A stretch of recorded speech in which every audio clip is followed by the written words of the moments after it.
Tasaarvelduse tegemine klientide, tarnijate ja aruandvate isikutega.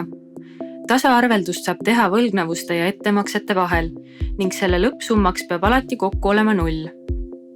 Tasaarvelduse tegemiseks kliki peamenüüst maksed ja maksed. Ning aknast tasaarveldus klientide ja tarnijatega lisa uus makse. Avanenud aknas on võimalik tasaarveldada võlgnevusi nii klientide, tarnijate kui ka aruandvate isikutega. Aruandvad isikud asuvad tarnija valikus.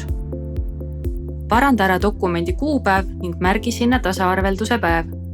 Kui soovid näha ainult pluss- ja miinusridadega klientide ja tarnijate võlgnevust, lisa vastavasse lahtrisse linnuke. Vali tasaarveldusse kas klient või tarnija, olenevalt sellest, kellega tasaarveldust on vaja teha. Kui tasaarvelduses oleks 2 sama summaga rida, saaksid mõlemad märkida linnukesega. Kuid erinevate summadega ridade puhul märgi esmalt ära väiksem võlgnevus ja seejärel kirjuta suurema võlgnevuse summa lahtrisse ise selline summa, et tasaarveldus tuleks kokku 0. Salvesta. Tasaarveldust saab teha ka kliendi ja tarnija vahel.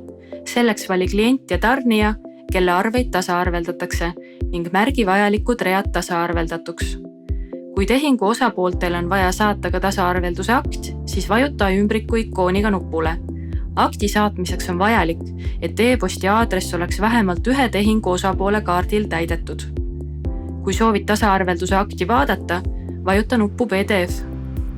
Küsimuste korral helista või kirjuta meie klienditoele või tutvu kõigi Merit aktiva juhenditega meie kodulehel.